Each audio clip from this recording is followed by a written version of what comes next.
Welcome to the Sonya Looney Show. This is my podcast, and today's guest is Reggie Miller, NBA superstar and mountain biker. So hear how he got into mountain biking, some trash talking stories, Michael Jordan stories, and the elements that Reggie believes are key to a good life. Hey, people are joining. Come on. Strike a pose. Do I look good? Vogue. Do I look good? So vogue. Do I look good? So vogue. Can't even tell you didn't ride today. Yes, you can. All right. I hope all of these work. All right, the technology. Yes. We have technology around We here. have technology. We're good. We're good. So All right, it's happening. next to you. This here. So set the scene. We're in Malibu. We're in Malibu. We're running an Instagram Live. We're running video. We're doing the Sonya Looney podcast. Is that what it's The called? Sonya Looney Show. The Sonya Looney Show. Okay. And we're here with Reggie. Yeah, it's Yeah. a show. That's Finally, we're in front of one another as opposed to texting. texting or calling. And we were supposed to record this podcast back in Oh. December. And unfortunately, your poor friend Sager. Craig Sager is Yep. looking down on us He's now, watching the touching us. podcast. We have butterfly and angels as protectors now. So yes, we were supposed to do this in Sedona, right? That's right. Okay. Wow. But I actually didn't get the podcast launched until May 1st. So I was Just So- Patience. It worked out. happens. It works out. Just gotta have your Things process. happen for a reason. Yeah, so first I want to talk about how we met because it's kind of interesting, the story of that. So first of all, how did you find me on the internet? Because I think it was on Instagram that we saw each other. I read about you in, I believe is it called Mountain Bike Magazine? Is that the I think name? Mountain Bike Action, maybe? Mountain Bike Action. So, of course, I get my monthly subscription. So, I'm reading it and I see this, like, endurance, badass. Can we curse on the podcast? We can curse. We can curse. Badass endurance rider. And I think the article was your approach toward, it was the mentality, the mental approach of mountain biking. And that was my whole approach as a player. I was like, oh, that's pretty cool. I like how she approaches. And everyone's on something, either Twitter, Snapchat, or Instagram. So the name, I typed in Instagram, and there you were. Follow.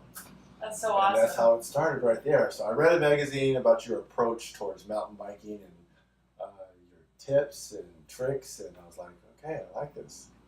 I want her to be my coach because I was just starting at the time. I was like, oh, okay, that'd be cool. That's so funny. I want her to train me. I love that. So yeah, I was riding the trainer in my garage at the time. Uh-huh. And I kept noticing, like, Reggie Miller sending messages and leaving comments on Instagram, but I thought, well, that can't be the Reggie Miller. So I just kept answering the comments without clicking on the profile, and eventually I thought, well, maybe I should click the profile because this guy keeps asking questions, and if people ask lots of questions, I usually read and see who Which they are. you do. By the way, for all you people, she does answer questions. Like, it doesn't matter. Because a lot of people don't answer questions. Yeah, they don't. They're not engaged on their social media, Correct. and I think it's important to be engaged because you're building online community. Mm-hmm. So I clicked the name and I was like, oh my gosh, this is like the real Reggie Miller. I think the thing that threw her off was the TNT because we don't have TNT at home. She's like, what's this TNT part? Is it like a fake account or whatever? No, I thought it was like AC/DC, like, or is it the TNT Oh, song? right. So, okay. Yeah, so I thought it was like someone that loved that TNT song. is my employer. That's right. Sorry, who TNT. I work for. Sorry, TNT. And they actually set up all my Instagram as well as my Twitter for fans because I never was going to do it. And they're like, it's the wave of the future. You kind of got to engage a little bit more. I was like, okay, well, set it all up. And so when they set it up, they're the one that came up with Reggie Miller TNT. I just would have went with Reggie Miller, but That's cool. I like it. Yeah, and the neat thing about you is that on your social media, people are actually getting you. They're not getting someone managing I handle you. all my stuff. Even though Turner set it up, I handle all my, whoever leaves a comment or whatever, pictures. When I like a picture, I'm liking your picture, not anyone else. No one. I don't have handlers. That's so cool. I'm not that big time yet. Well, maybe after this weekend working out with you, maybe I'll hire someone. Oh my gosh. Now that I've got Miss Looney's attention, maybe I will. You're right. A handler or something. Yeah, so you're reading mountain bike action. Your Instagram is more mountain bike pictures and basketball type pictures. So how did you get into mountain biking? Interesting story. I moved to Malibu in 2001. And I was at a restaurant. This is the first day I actually came into Malibu, and I was going to the house to actually get the keys. So I stopped at the restaurant to get something to eat, and a gentleman approached me. Later, his name ended up being Tim Comerfield, who was a bassist for Rage Against the Machine. He's like, "Hey, I'm a big fan. I love your work, and yada yada. Welcome to Malibu. I live here. I live there. Hey, a few of us go riding." And I was like, "Riding what?" He's like, "Oh, bikes. You should come with us." And I was like, "Really?" I'd never ridden a mountain bike. I'd ridden bikes, but not a mountain bike per se. I didn't have one. I was like, "I don't have one." He's like, "Oh, don't worry about it. I have a few of them. You can ride one of mine." So he gave me one of his bikes, which was a Giant that weighed probably 200 pounds. It felt like it. And not clipped in. And if you could imagine the technology in 2001, which was not what it is today, that ride ended up being Tim, Laird Hamilton, who's the big wave surfer and adventurist and crazy man, Aquaman, we call him here in Malibu, and Don Wildman, who at the time owned all the 24 or the Valley's Fitness, 24-hour fitnesses, which he sold then and made a gazillion dollars. So those guys were like fitness fanatics, and at the time I was still playing. I didn't retire until 2005. So I was like, "Oh, okay, this will be like an alternative to working out," because I was still in basketball mode. Still had to go to the gym and get my cardio in and get my shots up. So I really wasn't focusing in on mountain biking. So that's why I was somewhat of a novice. Like I would only go maybe once or twice a month, just up my hill, which I couldn't get up all. I wasn't clipped in. This bike weighed. God, I just couldn't get up the hard hills. I was like, "What the heck is going on?" So I was like, "Tim, how far do you guys go?" He's like, "Oh, we go all the way 10, 15 miles. I'm like, "There's no way y'all are going 10, 15 miles. I can't even get up my hill." It's like, "Well, you probably need a bigger bike because he's maybe 6 feet." Just a little guy. Little guy. And I was riding his bike. He's like, "Yeah, you probably need a bigger bike." And so my first bike was another Giant, 26 wheels. I don't know all the terminologies, but I do know it was 26 wheels. And that even felt small and cramped. So that's when, as the years went on and I retired in 2005, that's when I started to educate myself a little bit more on mountain biking. And here we are today, doing the Sonya Looney podcast. Yeah, and you were shredding today on the ride. No. I am my legs are so tired right now. I've been stretching that, drinking lots of water, but that was a serious ride. And I do that ride all the time. I don't go up twice and do it too fast on the downhills, but that second climb killed me. 8 or 9 out of 10, whereas 4 and 5 for you guys, which I was like shaking my head on the way home. They only thought that was a 4 or 5. I'm dying here. So to give you guys some context, so we did a ride today. Point Magoo. And Reggie's favorite trails. Yes. So we were out there for about 3.5 hours, yes. And we did some cool technical downhill. And yes. Reggie looked at the trail and he said, "No, there's no way I could ever ride that." And less than 30 seconds later, he was riding it, and then he did it again. Because you made me you want to? This is what you did. You want to do it? Oh, let's do it. What am I going to say now? No. Coach has a job. And then when I saw that you were able to do it, I was like, okay, well maybe I can do it. But then I'm not going to lie. When I first did the turn, the first drop was no problem. I was like, oh, that's easy. I'm going straight. But you had to turn on that second one. I'm like, oh my God, this is not going to be good. I'm going to crash in front of Coach and her husband. This is not going to be good. Oh my God! You were smooth though. Like I've seen people pushing that envelope for the first time, and their knees are shaking, and they're all. You were butter smooth. Like, I you have might have been fall- going on the inside and the outside. You couldn't tell. I have seen some NAR stuff and done some NAR stuff, but it still makes me a little bit uncomfortable still. Oh yeah. But so I knew I was capable of doing it. I just didn't want to eat dust and dirt because Yeah, it's all part. It is all part of fun. It is. It is. I've seen some photos. There's yes, crashes. black eyes, fractures of the scapula, road rash, but that's part of mountain biking. That's what I love about it. Not only the community, but when we were out there and we stopped talking to one another, how peaceful and beautiful was that, right? Yeah. And that's why I'm hooked on mountain biking, because you don't have to roll with a lot of people. You can just roll by yourself, your music, your earbuds. You have a good playlist, and you're in God's country. I mean, God made that.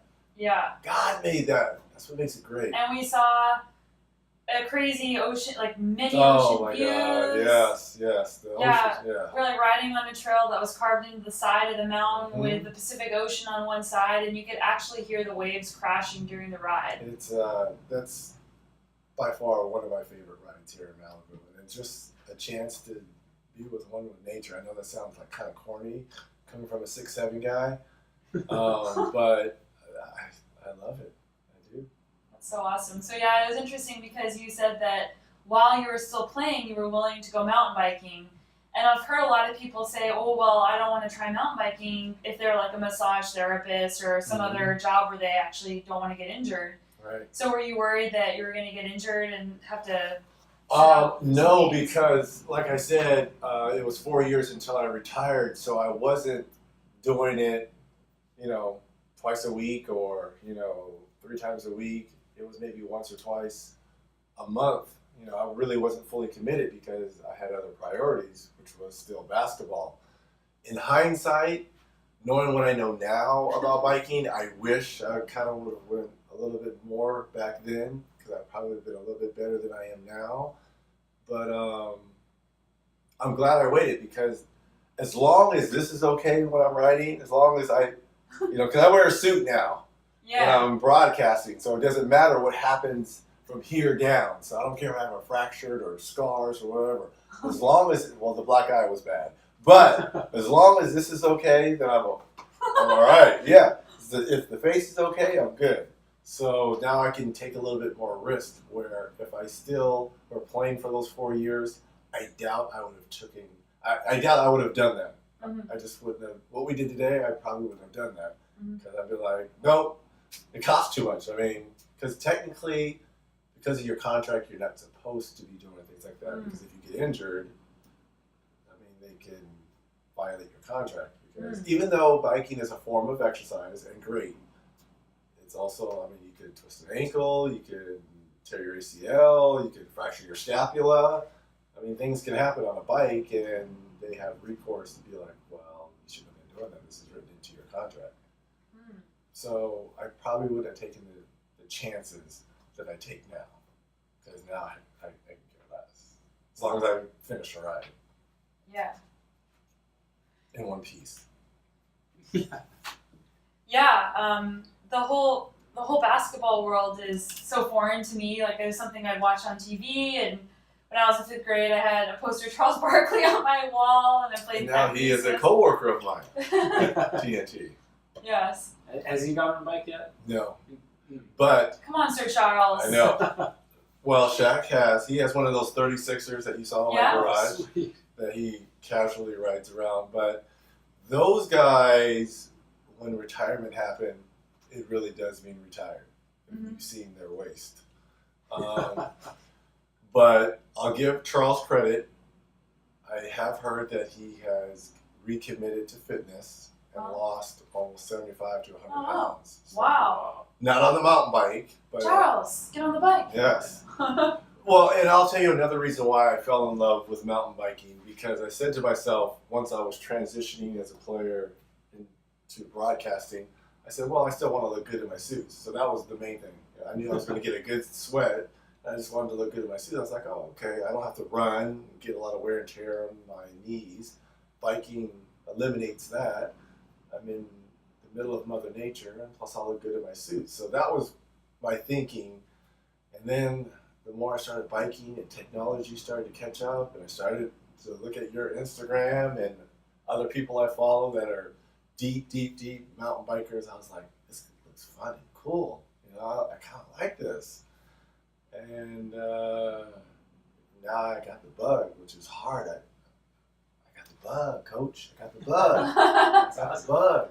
Yeah, I remember whenever we first started talking, you said, I'm good. I'm just doing this so I can look good in my suit. Mm-hmm. And we talked about downhill, and you're like, I'm not interested in that. I'm not crashing. I just want to look good in my suit. But then it started inching in. Well, how do I do this? And, Coach, what about this downhill? I was like, I thought you just wanted to look good in your suit. Because when you're on trails casually, and then someone who is 70, 75-year-old is like tearing by you, going up and or down, you're like, what is wrong with me? So that's why I was like, I got to get a little bit more competitive. I got to figure out the terminology, and I got to figure out how can I get better. And then once George Moda from Red Zone Racing contacted me on Instagram about racing, and I did that first race, that's when I was all in. I was like, oh, this is too much fun. Just being in that, you know, because you kept saying you should race, you should do that. I'm like, there's no way I'm racing.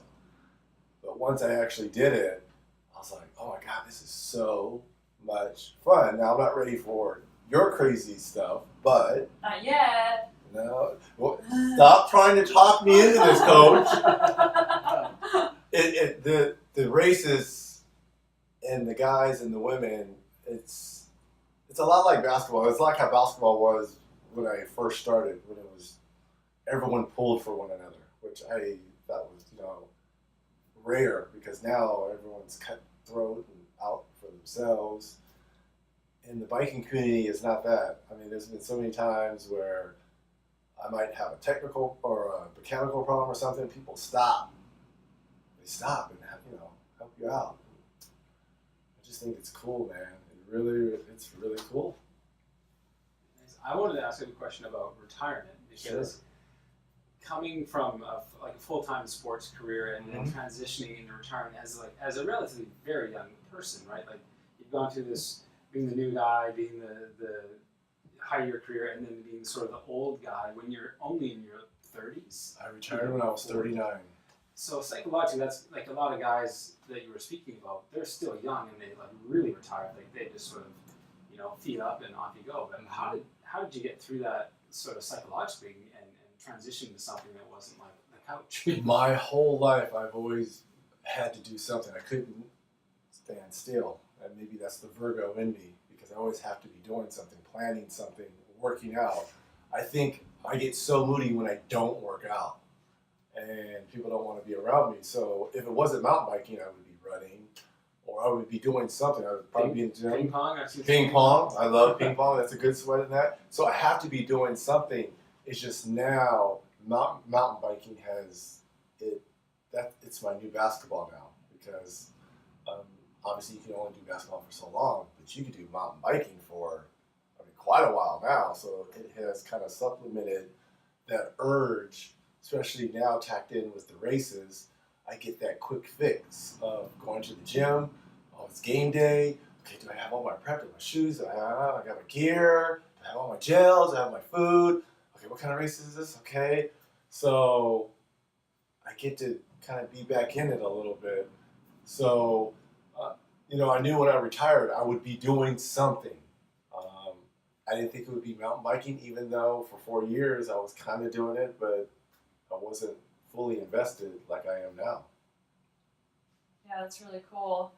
I think that also learning a new skill and having that experience of, because a lot of times when people get older, they don't try to learn a new skill. Sure. So that's such a rewarding thing, especially with mountain biking, because there's the fitness element, but there's also the technical element. Right. And getting that feeling of, oh my gosh, I did that. I can't believe I just did that. And some of the stuff you showed us on the ride today, like, I did that. And like, it's really cool. Like, no matter Fitness, I'm way ahead, more so fitness for mountain biking than I am technical. Because again, I am still learning, like some of the stuff you guys were talking about, PSI and the air pressure and your seat and the sag and all that. I mean, it was like, it's all over my head. But I need to learn and know that stuff to be a more efficient mountain biker. And that will come within time. Fitness-wise, because I felt that, I mean, I sweated my whole life. So, I mean, I know how to push myself where other athletes, I mean, I know how to dig deep.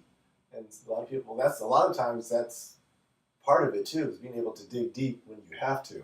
So the fitness-wise is much more ahead than the X's and O's from the technical standpoint of mountain biking.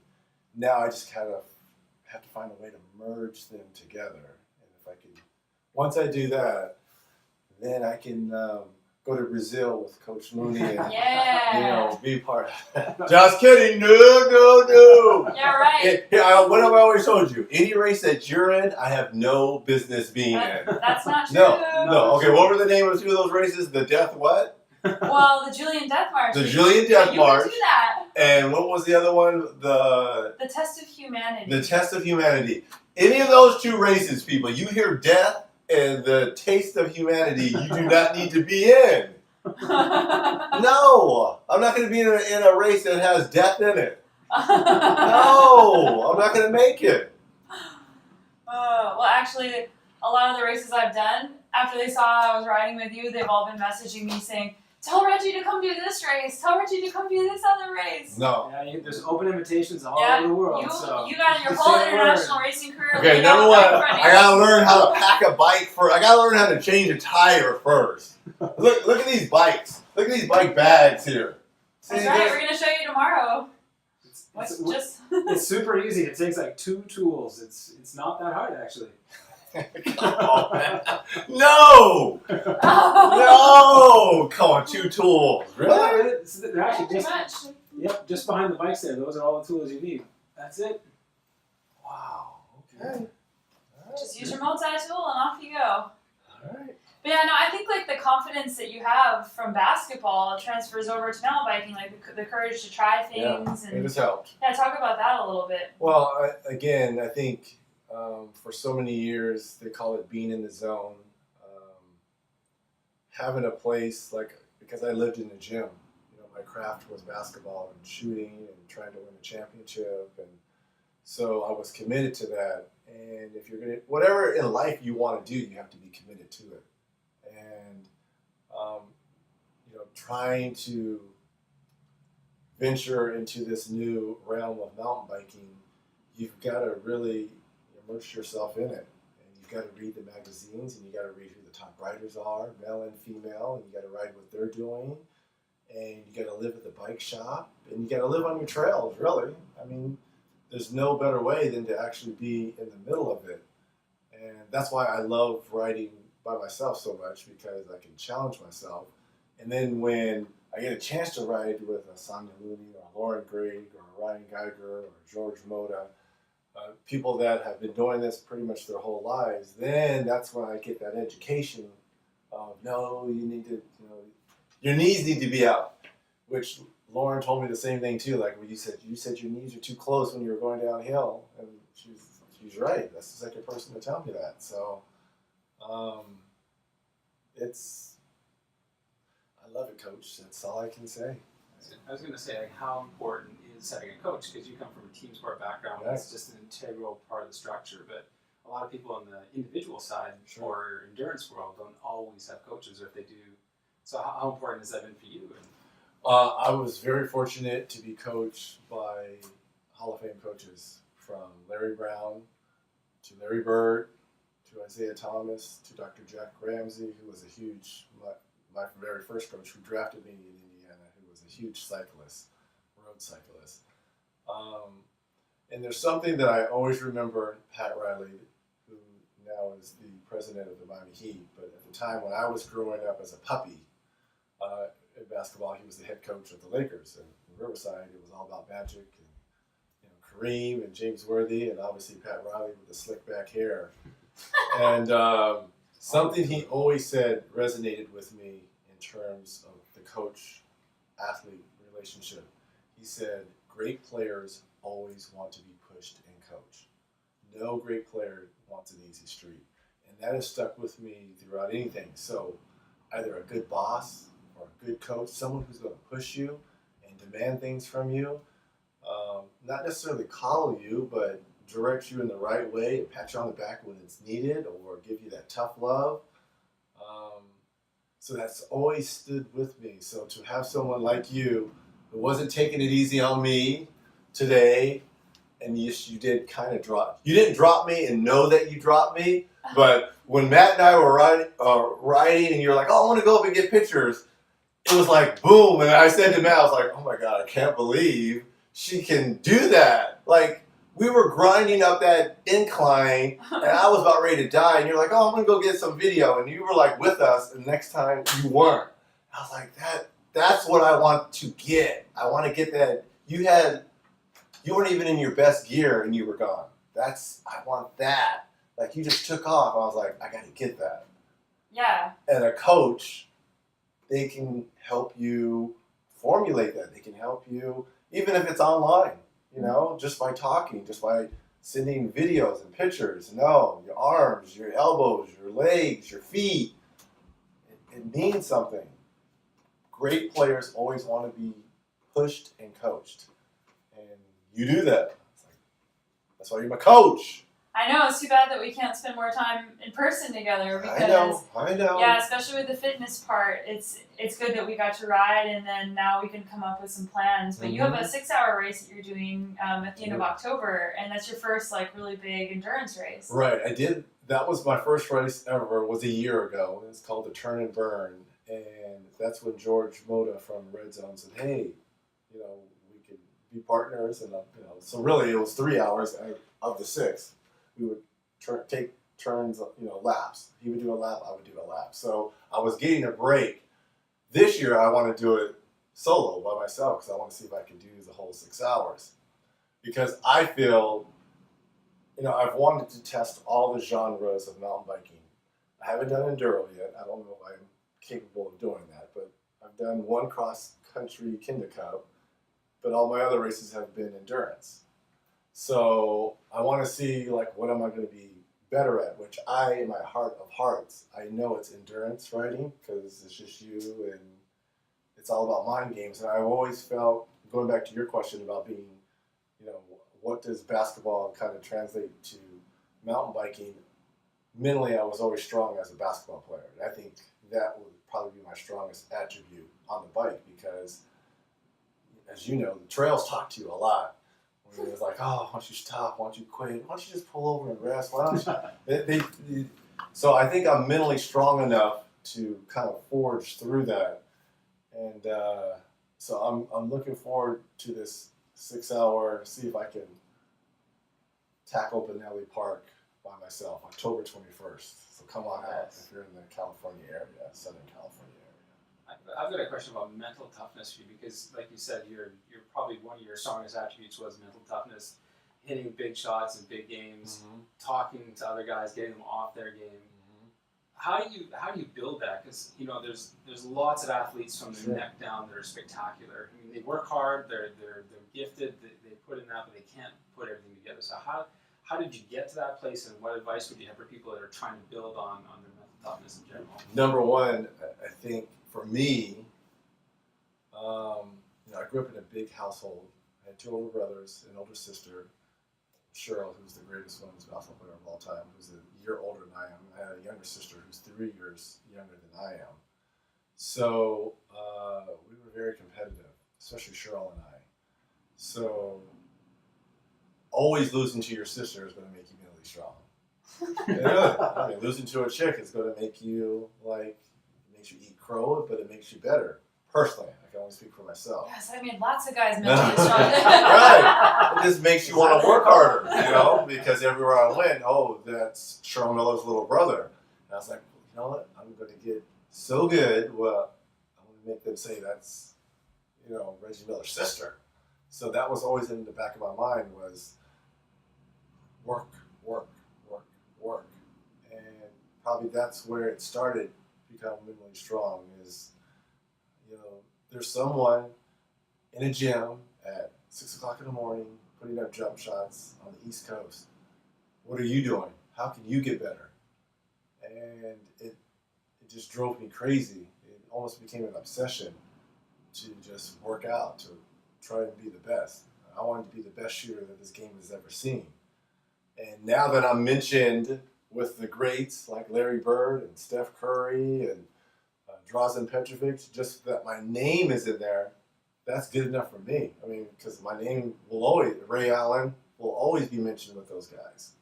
So hard work, I tell people, hard work really does pay off if you're committed, though. You got to be committed to your craft. Yeah, definitely. Especially when things get hard. Sure. And when things aren't, it's easy to work hard when it's going your way, but Right. it's when it's not going your way. That's when it's really hard to stay committed to the course and not give up. Adversity happens to all of us in whatever profession, even if it's an athletic endeavor or in business or whatever. People are going to come to those crossroads where times are going to get tough. It's what you do. I mean, how do you react? Because people are watching. Especially if you're in a position of leadership, people want to see how do you react when times aren't great. Everyone's, fine when people are patting each other on the back and things are going smooth. But what happens when the boat gets a little rocked a little bit? How can you, buckle down and, kind of right the ship a little bit? But what would you say to people? How should they approach that? When things get tough and the boat is rocked and they feel down, how do they pull themselves out and keep pushing? Number one, you've got to rely on your principle and your beliefs and your training. And to me, the people you surround yourself with, you got to surround yourself with a strong team too. That's what I felt that I've throughout my whole career, whether it be lawyer or agents or teammates or coaches. I was fortunate to be under in tutelage. Friends is probably the biggest things. If you surround yourself with positive people, then good things will come your way. It's not always going to be rosy, don't get me wrong, but you got to have that support system, especially when things get tough. People that can pick you up off the deck, help you out. Cool. I love that. Yeah. Seeing if Matt had anything to add to that, but I want to talk about trash talking a little bit because Me? yeah, it's just Holy Moses, Miss! Oh, the Terminator had to drop the. What did you say today?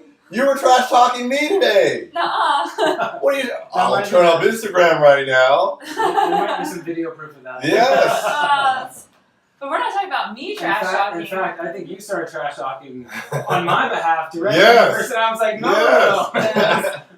Yes. I go that way. But Well, the gift of gab, especially in terms of basketball, I mean, that starts on the playground. And it just came easy to me to look you in your eyes and find your weakness and exploit it. I mean, it just, because a lot of times I didn't care. Maybe I should have, but I just didn't care. Now, I never got personal. You never want to get personal. You never want to talk about people's family. But you do your research. Everyone has a tale. Everyone has something. And you go for it. Because if you don't, they're going to try and do it to you. So you got to be the first. You got to be the first. so it's about domination. Absolutely. Absolutely. And there's some guys that I've tried to, I desperately tried to get in Michael Jordan's head. It never worked, but I desperately tried. Because he was he probably is the most mentally strong athlete I ever faced. And here I am at the time, 185. That's being generous. And he's 225, 230, and the best player in my position, in my division, and he's Michael Jordan. And here's this skinny kid pointing fingers at him. I should have cared because that was Michael Jordan, but I didn't care that it was Michael Jordan. Most players bow down to him, as they should, and I do now, because he is the GOAT. But when you're in the middle of it, you cannot give an edge. I just couldn't. It was Cheryl all over again. Cheryl beat me down. I'm not going to let you just beat me down and sit here and take it. even though you're beating my ass, I'm going to talk a little bit to you, MJ. Yeah, MJ, take Yes, that. MJ. And he'll drop you on his mountain bike. Yes, come on the mountain bike now. I'll definitely drop you now. Yeah, actually, I'll get those championships now. I saw a YouTube video actually where he was like throwing punches at you. Yes, we had a nice scrap. We had a nice fight. One amongst many. Between him, Kobe, we got into it. I've had a few fights in my lifetime, which is kind of cool. But again, I should have cared, but at the time, in the middle of it, I did not care.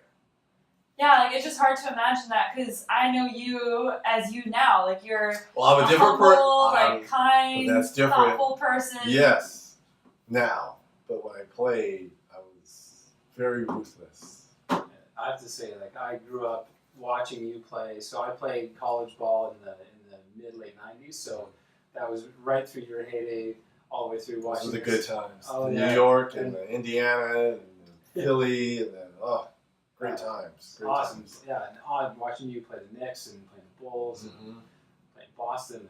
But at any rate, you were not a nice guy on the floor. Not for 1 second. I tried to be, but it was. But it's the whistle. I mean, the game is on. The game is on. But was that easy to turn off after the game? It was. For me, it was.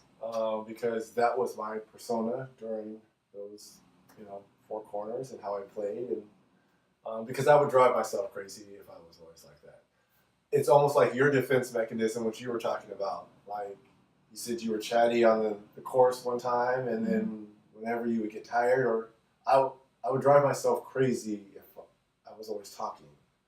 And I'm more of an introvert than really an extrovert, but people always saw. They just thought I was just a loud mouth, but that's so far from the truth because I'm not really like that. But That's really interesting. yeah. So if we're into it in an XC race, we're racing. I'm going to start hearing it. Now watch this. I guarantee you in all these races, people are going to be zooming by me, talking shit, and that's going to get me going, and I'm going to blame it on y'all for bringing out the bad boy Reggie, and I'm going to clip out. I would never. That's hilarious. Yeah, and I want to talk about these shots at the end of the games that you would take under so much pressure and how you actually could navigate that, because most people completely crack or choke under pressure. So how did you not choke? Because I broke it down to its most simplest form. Either you're going to be the hero or you're going to be the GOAT. So you have a 50-50 chance. So then I started putting the numbers to it. I know how much time I've spent in the gym working on all these array of shots, hours. So now, instead of it being 50-50 because of the time that I spent, now that goes up to 60-40 or 65-35 because I know what I put into it. And then who you're playing and the trust that you have with your teammates, now it's 70-30 in my favor. So I always wanted to be the hero. I wanted it on my shoulders. I wanted it on my back because the guys that I played with, I wanted to take the pressure off them. And I just wanted the ball in those big moments. Not to always be the hero, because a lot of times you're a decoy, you have to be a decoy. But especially in those playoff moments, also too, because if you don't do it, then the writers and everyone's be like, well, they go to the flip side. What's wrong with you? Why can't you do that? So I know how much hard work I would put into it, and that's why I always wanted to have the ball in those moments. That's cool. Like you completely trusted your training, like what you were just talking about, and your like all the hard work you put in, and having the confidence and the belief in yourself. Why wouldn't I make this shot? Of course. Yeah. I mean, it's. I believe it's Malcolm Gladwell. He wrote a book, Outliers, and I read that. And, the Beatles, before they were the Beatles, they did every catalog of every song. They would go to these dive bars and they just honed their craft. And I think it was like 10,000 hours that you had to put in. was like, that's me. I mean, I know how much time I was putting in, so you trust in that, and you let the results fall. I didn't always succeed, but damn it, I wanted the ball. Yeah. Yeah, the trust in your process. Like, I have a sports psychologist, and before the Transylvania Epic in May, I didn't put the work in before the race. I had all these other things I was doing that had to do with my business side of what I'm doing, but I didn't put the work in, so I knew I didn't put the work in. Right. So going into this race, I was like, oh my gosh, how can I feel good about this? Because I know that I didn't do the work to try to win the race. And she just said, look, like, just focus on your process on a daily basis. Focus on not just the stuff that you just did, but on the years that you've put into this. And it was enough. Like, I was winning the race. And yeah, I think that I've heard this from other athletes that have been on the show too. It's all about your process and trusting in that. Process, and a lot of times it becomes like second nature to you. Like, when we were talking before we went on our first ride, and you saw the hoop there, we were talking like it's been so long since we shot. But I guarantee you, if I threw a ball to you and you were in an empty gym, it would become second nature because all the hours that you put shooting, dribbling, passing, it would become second nature to you because that was your lifeline, that was your blood. Same thing with racing or whatever it is. When you trust the process and you trust all those hours, even though you might not have been in the best of shape, as an athlete, again, you can revert back, you can dig deep. And that's what separates the good from the great, because there's a lot of good NBA players, but there's very few great ones. And that's good, but the great ones are here. And it's how they mentally approach. They can do it every night, 4 games in 5 nights. On that 4th game, when there's only 1 day in between, they give it to you. Those are the great ones. The good ones, they can't reach. They can't reach that deep. Yeah. That's really interesting. So now you're a commentator. Yes. And that must be really nice to still be part of the game, but what's it like being on the other side? It's cool because now I can say whatever I want and not get fined by the NBA. So I can say what I want and not worry about a pink slip being in my locker because I was criticizing the league. Can't get ejected. Right. No ejections from the commentator box. That's right. I won't get ejected because Turner pays us for our opinion, which is great. And I tell people I get the best seats in the house. I'm at center court talking about basketball. I mean, life is great. I mean, free tickets to some of the biggest sporting events and watching some of the greatest players perform at a high level, and I get to talk about that. I mean, it's so cool. I love it. Yeah, and you were mentioning the other day too that people come to you and ask you for tips and advice, and like you love giving back and helping. Absolutely, especially kids and young adults who are looking to become better shooters or better players, because you've got to pay it forward. You got to find a way to advance the game, and that's why I try and sign as many autographs as I can when I'm in the arena. And when kids come up and say, I know you had an unorthodox shooting motion. My coach wants me to shoot like this and keep my elbow in. I was like, well, what makes you comfortable? He's like, well, when I shoot like that. I was like, well, does this ball go in? He's like, yeah, sometimes. Well, stick with what you think, you believe and you feel. Because so many people try to get me to change my shot, and my results was better than what they were trying to get me to do. So you gotta know what works for you. Yeah.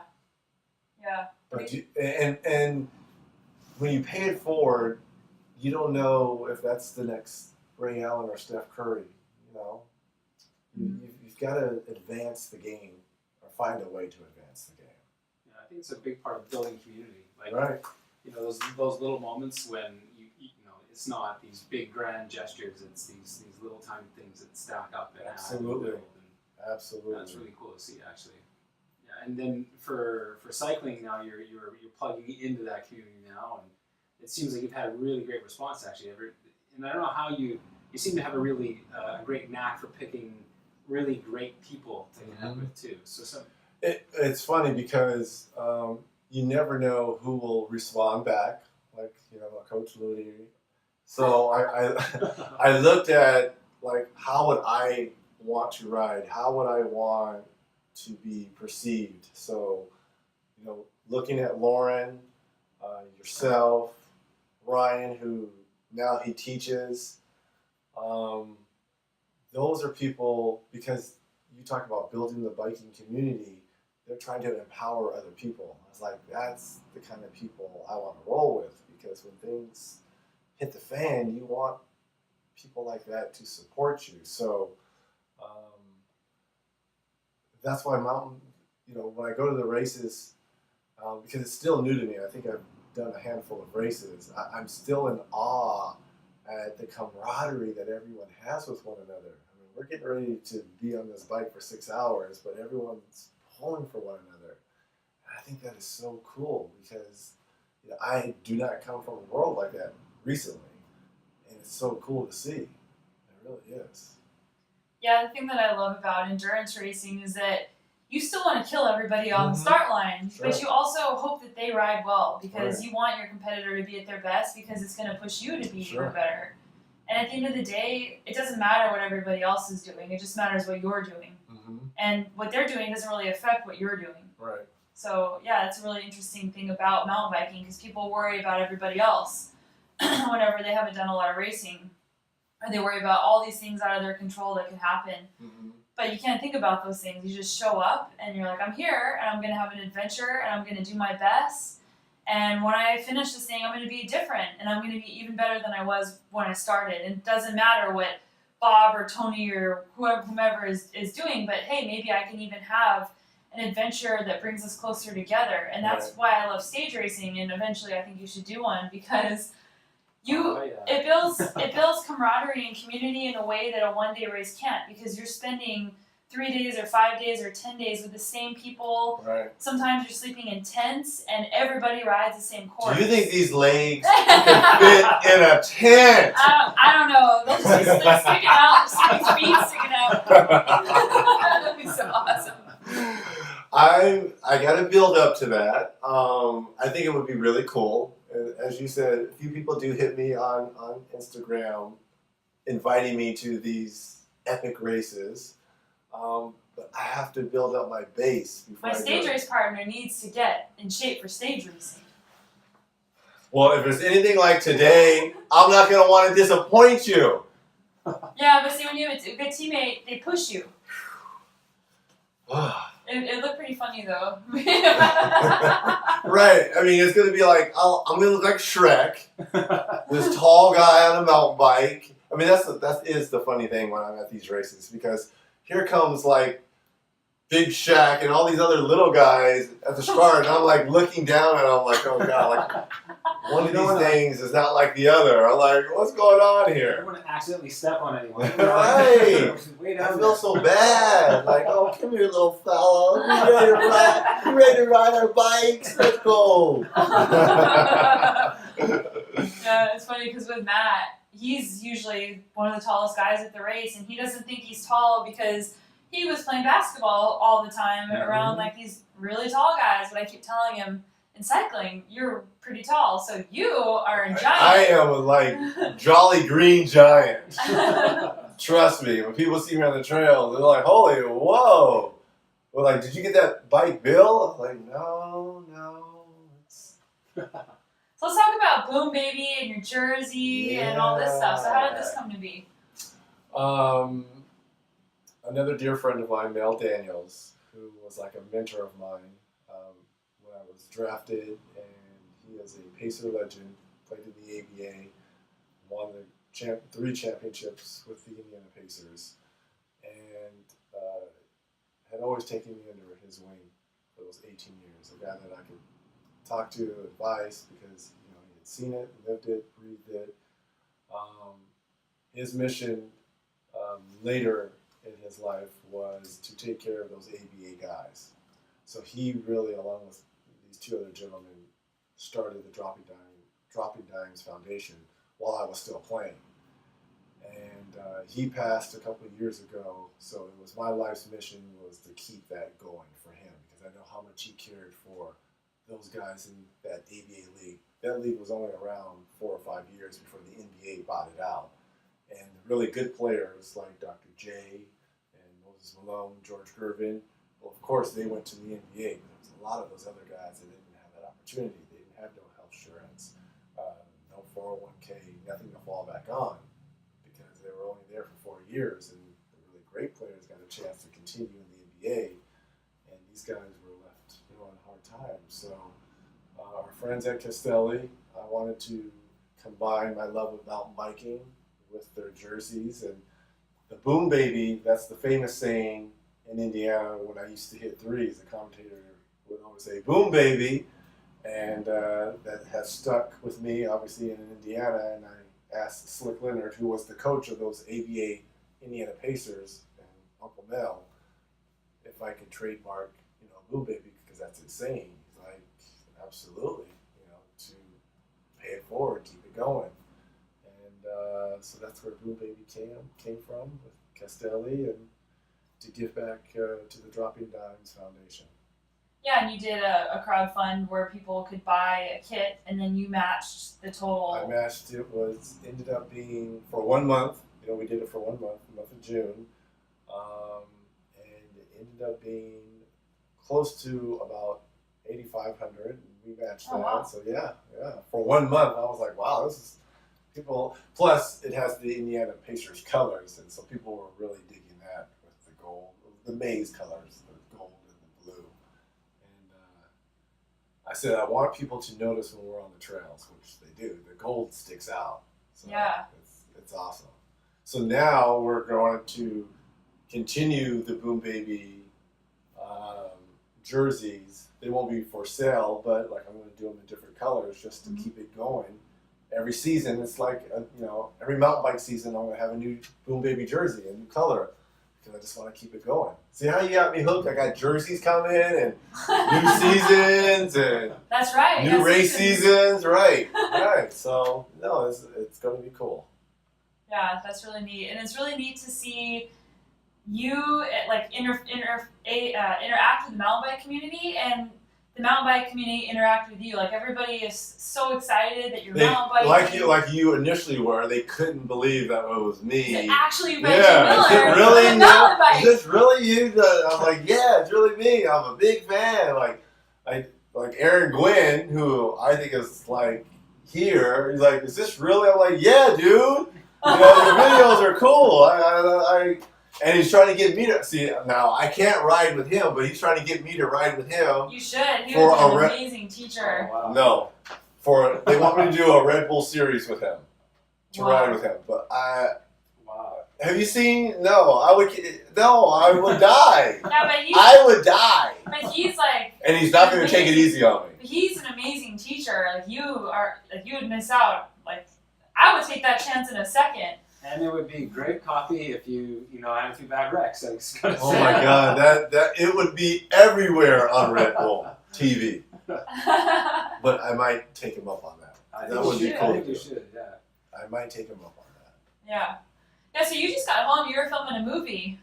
The Uncle Drew movie starring Kyrie Irving, who is Uncle Drew. And for those of you who don't know Uncle Drew, it's more so like his alter ego.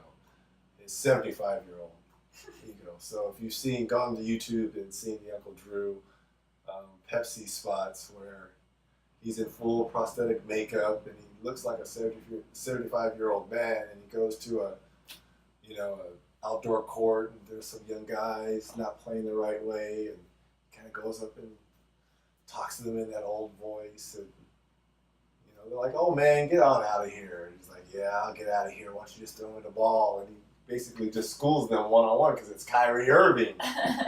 So they found a way to make a script out of these unbelievable YouTube spots, and it's starring Shaquille O'Neal, myself, Chris Webber, Lisa Leslie, obviously Kyrie, and the two actors. The main guy, his name is Lil Rel. He's a comedian, and Erica Ash, who stars on Survivor's Remorse on Showtime. So for the shot for a month in Atlanta, and it has its debut June 29th, 2018, and we cannot be more proud of it. We think this is going to be one of those basketball classic movies because there hasn't been a good basketball movie in a while.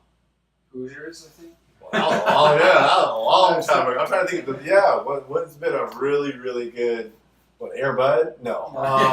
What was the Michael J. Fox one? Teen Wolf? Oh yeah, that's right. Yeah. Who knows? The Fish That Saved Pittsburgh? I don't know. Robbie Benson 101. When's the last time there's been a really good basketball movie? So we're hoping, knock on wood, that people will support it and go out. June 29th, 2018. Yeah. Yeah, Uncle Drew. I play lights, which I can't. It was just funny. I can't see. They say I can't see, but I used to be the baddest shooter back in the day. So I'm in full-on makeup. I'm 75 years old too. But back in the day, I used to be the best shooter. But now I'm having a hard time kind of navigating. So that's what makes it kind of funny throughout the movie. Like Reggie Miller was a dead-eye shooter, but he's blind in this movie. So the ironic of that is. And and in the movie, you guys were playing basketball. We play basketball, yeah. They make us play, so it really is us. There was no stunt double, so at 52, I had to dig deep, and I was in mountain biking shape, but I wasn't in basketball shape. But there was so much stop and go, cut, let's go, cut. So, but it was still fun. Was it hard to keep the competitive juices down? It was, because once you're out there on the court and there's a basketball and everyone's kind of jawing with one another, I was like, stop it. You can't move like you used to move. Don't embarrass yourself out here. But it's hard to turn that off because your head and heart is like, wants you to revert to that 32-year-old guy, but your body and legs are like, dude, you're 52. You can't be moving out here versus Kyrie Irving. Relax. I don't know. That would be pretty hard to. I know how competitive you are, and I know you're more competitive than I am, but that would just be incredibly hard to just stop yourself. It would be like, I can't imagine. Okay, so but it'd be like, let's say you were. What's her name? Let's say I'll go with Maria Sharapova. We won't go with Serena or Venus because they're here. But Maria Sharapova was hitting, and you walk by. The competitive juices in you would revert back to that little girl that used to play tennis and be like, okay, I think I could take her. Right? Yes, you could. It would revert back. You'd think you could hold your own. Maria Sharapova's got nothing. There you go. That's right. That is right. I want to see this. Ace. But it was fun to do. Late nights, it was long hours, but we think it will be worth it. So it's a funny movie. So we'll see. We'll see. It was something that's somewhat of a bucket list. Who gets a chance to start? Friday night, people are going to be going to the movies on the big screen. This is not like Netflix or Hulu. Yeah. Friday night, it opens up on the big screen. People are going to be going to the movies, hopefully, to watch you. That's what makes it so cool. That's so cool. And it makes it cool. You're not making a cameo in it. You're in it. You're part of the cast of this movie. Yeah. So it makes it fun. Yeah, that's so neat. It really neat. does. Yeah, so you had to be away from your family and your girlfriend, and you have 2 kids. Yes. So it's the cutest kids. Thank you. All mom. Thank my God. gosh. Thank God. Thank God. All mom. Yeah, well, what I had written into the contract that I got weekends off. So we would wrap Friday night, and I would leave late Friday night, get home Saturday, Sunday, and then leave last flight out from LA back to Atlanta. So I did get to see them every weekend, which was kind of cool. Because I could have gone a whole month without seeing those little bunch of kids. Yeah. Yeah, and you're a bit of an older dad, so yes, which is great. Like, what's that like, and like, what made you decide now it's time to have kids? There was 2 schools of thoughts. When I was married, I wanted kids because you want your son or daughter to grow up being in the locker room, especially, if you have a son, you want him to always be in the gym and spend with the gym. But that didn't happen. So I was like, okay, well, maybe it will never happen. And then later in life, once it did, I'm so happy that I waited, because while I played, we were talking about my personality. You're a little selfish when you're in the middle of it. You don't have the time. You're focusing on other things. I don't have anything else to focus on. I mean, yes, I work for Turner, but other than those kids, that's my main focus. And it has taught me more patience than anything else. So I'm so fortunate and glad that I waited later in life to have the kids, because I don't know if I would have the same patience I have now I would have had when I was 27, 28, 30 than I do now, because now it's all about them and her. Yeah, that's so cool. And you can really tell from your Instagram just how much you love being a dad. They're great, seriously. Mini-me, because when I look at him, that stubbornness that I had as a kid and as a player, I see in him when he tries to figure out things, and I love that, because you're looking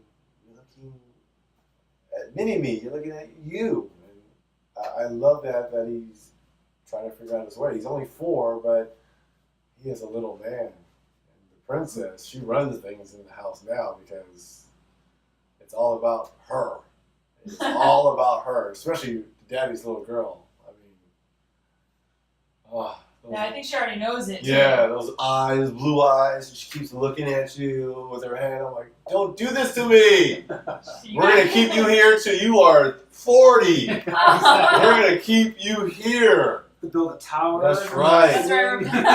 We're not going anywhere. That's right. We've seen pictures with you guys on bikes too, so the kids are pedaling. Yes. Well, and that's another thing. You got to start them young. And he loves biking, and he just got his training wheels off while we were in Hawaii. And oh my God, the expression on his face when he was rolling down the pavement, and he would stop. He's like, "I did it!" I mean, oh my God, to go biking with. I mean, that's it kills me. It just kills me. And his helmet, his hair's flopping all over the place. It's the best. It really is. So now we got him on dirt. And he's going down hills on dirt. So the next thing is he has to have a crash, right, Nat? That's exactly. He's got to have a crash. So he figures it out. He's got to crash. Yeah, everybody remembers their first crash. Everyone remembers their first crash. It's what he does after that. If he wants to get back on the bike, That's which right. we hope happens, then you're all good. You're all good.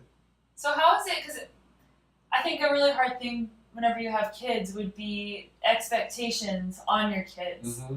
And not just for their career and what they should be, but who they should be as a person, and being able to accept them as who they are, instead of expecting them to be a certain way. So have you had to think about that yet? I mean, I know they're still really absolutely. young, No, you got to start them young.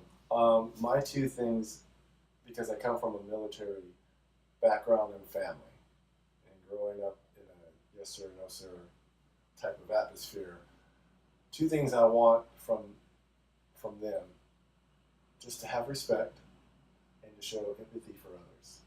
That's it. I don't care what else you do in the rest of your life, whether it be athletic or in school.